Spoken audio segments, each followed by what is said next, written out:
उत्तर प्रदेश में 10 विधानसभा सीटों पर उपचुनाव होने जा रहे हैं। लेकिन ये सिर्फ उपचुनाव नहीं है, बल्कि यूपी की राजनीति में एक बहुत बड़ी सियासी जंग के तौर पर इसे देखा जा सकता है, क्योंकि लोकसभा में यूपी में बीजेपी की हार की चर्चा पार्टी के अंदर और बाहर तगड़ी हुई, खासकर अयोध्या में, जहां फैजाबाद सीट हारी। समाजवादी पार्टी के नेता अवधेश प्रसाद ने जिस तरह से बीजेपी को मात दी, यह हार बीजेपी को बार बार कचोटती है। और अब उसी अयोध्या की मिल्कीपुर सीट पर उपचुनाव आया है, तो सीएम योगी ने इसे नाक का सवाल बनाया है। सीएम योगी ने उपचुनाव में 2 सीटों मिल्कीपुर और कटहरी में बीजेपी को जिताने की जिम्मेदारी खुद संभाल ली है, लेकिन अखिलेश ने भी योगी के सामने अवधेश प्रसाद और चाचा शिवपाल को टक्कर देने के लिए खड़ा कर दिया है। मिल्कीपुर के लिए अवधेश प्रसाद सीएम योगी को चैलेंज दे रहे हैं और कह रहे हैं, दम है तो बीजेपी मिल्कीपुर में जीत कर दिखाए। स्पेशल रिपोर्ट देखिए। होई वही जो राम रची राखा, यह है उसका फैसला जिसकी लाठी में नहीं होती आवाज। जो करते थे किसी को लाने का दावा, वो हैं खुद किसी के सहारे के लाचार।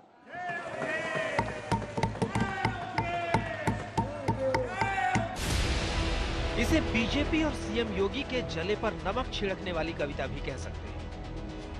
संसद में अवधेश प्रसाद का हाथ उठाकर अखिलेश ने सिर्फ अयोध्या पर ही कविता नहीं पढ़ी कि बीजेपी और सीएम योगी को चिढ़ाया भी। जो करते थे किसी को लाने का दावा, वो हैं खुद किसी के सहारे के लाचार।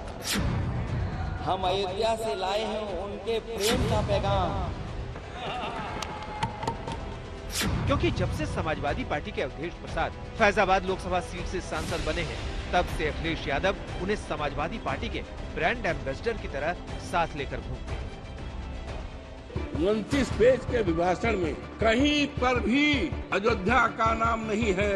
अयोध्या में वहाँ की गलियों को देखा था, कीचड़ भरा है, 1 किलोमीटर की सड़क है, इतनी गंदगी है, 35 करोड़ रुपए राट हुआ है, लेकिन पता नहीं है ये पैसा कहाँ गया है। यकीनन अवधेश प्रसाद को देखकर बीजेपी वालों का मन कचोटता होगा। आखिर जिस अयोध्या में उन्होंने राम मंदिर बनवाया, फिर अयोध्या की सीट कैसे उनके हाथ से निकल गई, और इसके लिए लखनऊ से लेकर दिल्ली तक चिंतन मंथन भी हुए। अब फैजाबाद लोकसभा सीट तो अगले 5 साल के लिए बीजेपी के पास लौटकर नहीं आने वाली, लेकिन अयोध्या की मिल्कीपुर विधानसभा सीट पर उपचुनाव होने जा रहा है। बड़ी बात यह है कि इस मिल्कीपुर सीट पर समाजवादी पार्टी के अवधेश प्रसाद ही विधायक थे और उनके सांसद बनने पर यह सीट खाली हुई। ऐसे में अब यूपी में 10 विधानसभा सीटों पर होने जा रहे उपचुनावों में मिल्कीपुर सीट सबसे हॉट सीट बन गई। सीएम योगी ने मिल्कीपुर की जिम्मेदारी अपने कंधों पर ली। मिल्कीपुर का उपचुनाव किसी बड़ी जंग से कम नहीं है। बीजेपी मिल्कीपुर से अयोध्या की हार का बदला लेना चाहती है। समाजवादी पार्टी ने भी फिर से सीएम योगी को चुनौती दे दी। अवधेश प्रसाद का दावा, मिल्कीपुर में बीजेपी को फिर हराएंगे। 2022 के यूपी विधानसभा चुनाव में समाजवादी पार्टी के प्रत्याशी अवधेश प्रसाद ने बीजेपी के उम्मीदवार गोरखनाथ बाबा को 13,338 वोटों से हराया, और इस बार अवधेश प्रसाद दावा कर रहे हैं कि बीजेपी को मिल्कीपुर में 50,000 से ज्यादा वोटों से हराएंगे। अवधेश प्रसाद का चैलेंज, मिल्कीपुर में बीजेपी की हार निश्चित। पूरी तरह से भारतीय जनता पार्टी हारेगी, हारेगी, हारेगी, और 50,000 वोट से ज्यादा हमारा उम्मीदवार जीतेगा। बीजेपी का चैलेंज, उपचुनाव मुख्यमंत्री की प्रतिष्ठा से जुड़े हैं। उत्तर प्रदेश में 10 उपचुनाव होने हैं और सारे उपचुनाव मुख्यमंत्री के प्रतिष्ठा से जुड़े हैं। उसमें से एक मिल्कीपुर भी है। मिल्कीपुर में भारतीय जनता पार्टी के सारे कार्यकर्ता बूथ स्तर तक की बैठक कर रहे हैं, तैयारी कर रहे हैं। यही अवधेश प्रसाद का चेहरा सीएम योगी को खटकता है, और इसीलिए सीएम योगी ने मिल्कीपुर के उपचुनाव को नाक का सवाल बना लिया है। सीएम योगी ने अयोध्या की मिल्कीपुर विधानसभा सीट के साथ साथ कटेहरी सीट पर भी उपचुनाव में बीजेपी को जिताने का जिम्मा ले लिया है, लेकिन अखिलेश यादव ने भी सीएम योगी से टकराने के लिए मिल्कीपुर सीट की जिम्मेदारी अवधेश प्रसाद को दी है। तो कटेहरी सीट पर सीएम योगी से टक्कर लेने के लिए चाचा शिवपाल सिंह को प्रभारी बनाकर आगे किया है। जीत का ये सिलसिला जो 14, 17, 19, 22 पंचायत चुनाव, नगर निकाय चुनाव, उपचुनावों में बना रहा यही मोमेंटम 2027 में भी बनेगा। यह हमारा संकल्प आज से होना चाहिए, आज से होना चाहिए, याद रखना। यूपी में उपचुनाव की लड़ाई बड़ी है और अवधेश प्रसाद ने जिस तरह से सीएम योगी को चैलेंज दिया वो और भी बड़ा। अब सीएम योगी अवधेश प्रसाद के चैलेंज को किस तरह से लेते हैं, इसी से उपचुनाव की टक्कर तय होने वाली है, क्योंकि अवधेश ने कह दिया कि दुनिया में कोई आ जाए मिल्कीपुर जीत नहीं सकता। अवधेश ये भी कह रहे हैं कि मिल्कीपुर में सिर्फ और सिर्फ उनके वोटर्स हैं, तो योगी क्या लखनऊ में बोरे में भरकर वोट लाएंगे? आपको बता दें कि मिल्कीपुर में समाजवादी पार्टी अवधेश प्रसाद के बेटे अजित प्रसाद पर दांव लगा सकती है। अब किसमें कितना दम है, स्पेशल रिपोर्ट देखिए। यूपी उपचुनाव में टक्कर तगड़ी। मिल्कीपुर सीट को लेकर योगी कितने गंभीर हैं, ये इससे भी पता चलता है कि 10 दिनों के भीतर अयोध्या में न सिर्फ जीत की रणनीति को लेकर समीक्षा बैठक कर चुके हैं, बल्कि मिल्कीपुर में भी एक सभा में लोगों को संबोधित कर चुके हैं और 18 अगस्त को फिर से कुमारगंज में कार्यक्रम में शामिल होने वाले हैं। लेकिन सीएम योगी को अवधेश प्रसाद भी खुला चैलेंज दे रहे हैं और कह रहे हैं कि सीएम योगी क्या दुनिया की कोई ताकत आ जाए मिल्कीपुर में कुछ नहीं कर पाएंगे। कोई भी आ जाए, दुनिया की कोई ताकत लगा दे, दुनिया की कोई ताकत लगा दे, मिल्कीपुर चुनाव में कुछ भी नहीं कर पाएंगे। हम जानते हैं इनके पास पुलिस है, इनके पास सरकार है, उसका ये नंगा नाच करेंगे, खुला प्रदर्शन करेंगे, पूरी तरह इस्तेमाल करेंगे, सरकारी धन का, सरकारी मशीनरी का खुल्लम खुल्ला करेंगे।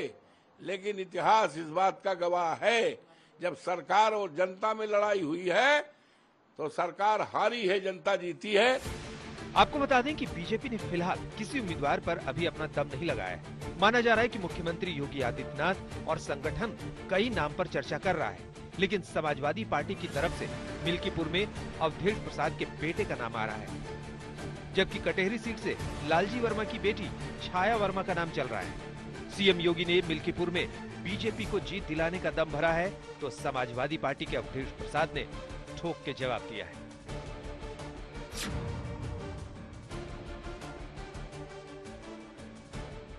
क्या जोगी बाबा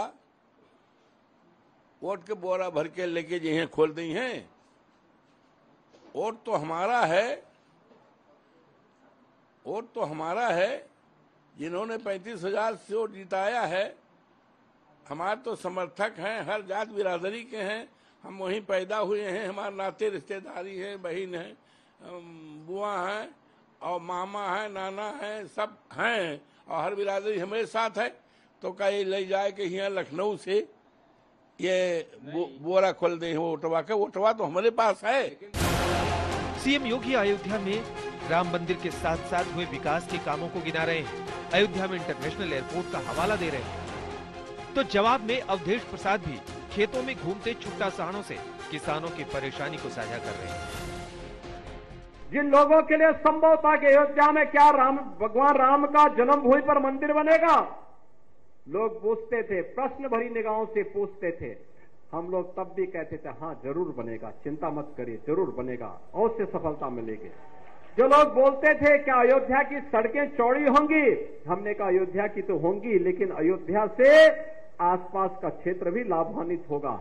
और आज लखनऊ से अयोध्या के बीच में हो, लखनऊ से प्रयागराज के बीच में हो, अयोध्या से रायबरेली के बीच में हो, अयोध्या से गोंडा के बीच में हो, अयोध्या से बस्ती का मार्ग हो, अयोध्या से काशी का मार्ग हो, ये सभी मार्ग 4 लेन की कनेक्टिविटी से जुड़ चुके हैं। बाकी जो बचा है वह जुड़ने की प्रक्रिया के साथ आगे बढ़ चुका है। अच्छा ये बताइए, क्या ये जोगी बाबा जो जिम्मा लिए हैं इनके पास कोई जवाब है? गए थे करमडाणा में, जहां हमारा 80% वोट है। आज परेशानी है, लोगों को धान की बेरन तैयार है, सांड चल रहे हैं। लोगों की रात इस बरसात में अपने घर नहीं बीत रही है, बीत रही खेतों में सांड को खाने के लिए। उस पर कोई चर्चा नहीं है। प्रधानमंत्री जी ने भी नोटिस लिया था और मार्च के महीने में कहा था हम इसके लिए कोशिश करेंगे, इस पे कोई चर्चा नहीं। अवधेश प्रसाद कहते हैं कि बीजेपी की सरकार ने सिर्फ और सिर्फ लोगों को ठगने का काम किया है। इन्होंने ठगा। भाइयों बहनों, हमारी सरकार बनाओ, 2 करोड़ नौकरी हर साल। भाइयों बहनों, हमारी सरकार बनाओ, 100 दूनी महंगाई दूर करेंगे। भाइयों बहनों, हमारी सरकार बनाओ, किसानों की आमदनी हम दूनी करेंगे। भाइयों बहनों, काला धन हम लाएंगे। कुछ हुआ एक को। अगर इस उपचुनाव को सीएम योगी ने दिल पे लिया है तो समाजवादी पार्टी के लिए भी ये बहुत मायने रखता है। एक तो अखिलेश ये साबित करने की कोशिश करेंगे कि लोकसभा में उनकी ऐतिहासिक जीत कोई तुक्का नहीं थी, तो 2027 के चुनावों के लिए भी वो उपचुनाव जीतकर कार्यकर्ताओं में जोश भरना चाहते हैं। और समाजवादी पार्टी ने अभी 2027 में यूपी के चुनावों के लिए दम भरना शुरू कर दिया है। समाजवादी पार्टी पीडीए इतना जबरदस्त पड़ रहा है, पड़ेगा कि 27 में हमारी सरकार बनेगी। और अगर 50 सीट बीजेपी पा जाएगी तो आप लिख लीजिए, हमारे पास आइए, हम राजनीति छोड़ देंगे। 50 सीट 27 में नहीं पाएगी, सफाया हो जाएगा। मैं कोई साधारण बात नहीं बोल रहा हूं। यूपी में 10 विधानसभा सीटों पर हो रहे उपचुनाव को 2027 के यूपी चुनावों का सेमीफाइनल माना जा रहा है। लोकसभा में 37 सीटें जीतकर आई समाजवादी पार्टी का मनोबल हाई है, तो लोकसभा में मिली यूपी में हार के चलते ही सीएम योगी ने इस उपचुनाव को प्रतिष्ठा और नाक की लड़ाई बनाई है। ये बात समाजवादी पार्टी भी समझ रही है कि मिल्कीपुर और कटेरी विधानसभा सीट को जीतने के लिए सीएम योगी अपनी ताकत लगाएंगे। कुमार अभिषेक, लखनऊ, आज तक। कुमार अभिषेक हमारे सहयोगी इसी खबर पर हमारे साथ जुड़ रहे हैं। अभिषेक, कई तरीके हो सकते हैं इस खबर को देखने के। एक ये भी है कि जिस अवधेश प्रसाद को देखिए, आज अभी भी हम दोनों के बीच में यही तस्वीर चल रही है, लगभग पार्लियामेंट में चाहे राहुल गांधी हो चाहे अखिलेश यादव हो, सबने एक ट्रॉफी की तरह, मतलब लोकसभा चुनाव की सबसे बड़ी विनिंग ट्रॉफी उनके लिए अवधेश प्रसाद थे, फैजाबाद सीट जीतने वाले। उनको उतारा गया है उस तरफ से, तो खुद योगी आदित्यनाथ को इधर से मोर्चा संभालना पड़ रहा है। ये लोकसभा चुनाव का ही साइड इफेक्ट है। मिल्कीपुर से बिल्कुल अंजना, इसको एक और तरीके से देखा जा सकता है कि नाक की लड़ाई और प्रतिष्ठा की लड़ाई तो बन ही गई है, लेकिन अखिलेश यादव ने इसे योगी सरकार, योगी आदित्यनाथ और बीजेपी बनाम अखिलेश यादव चाहते हैं कि ये अवधेश प्रसाद हो जाए। और अवधेश प्रसाद जिस तरीके से दहाड़ रहे हैं, जिस तरीके से प्रभारी बनाए जाने के बाद उन्होंने प्रेस कॉन्फ्रेंस की है, प्रेस से उन्होंने बात की है, और आप देखें चुन चुन करके उनके शब्दों को, इस तरीके से अमूमन दहाड़ के वो बोलते हुए कभी देखे नहीं गए हैं। लेकिन अब अखिलेश यादव ने उन्हें आगे कर दिया है कि अयोध्या के लिए अब प्रभारी भी वही रहेंगे और बोलेंगे भी वही।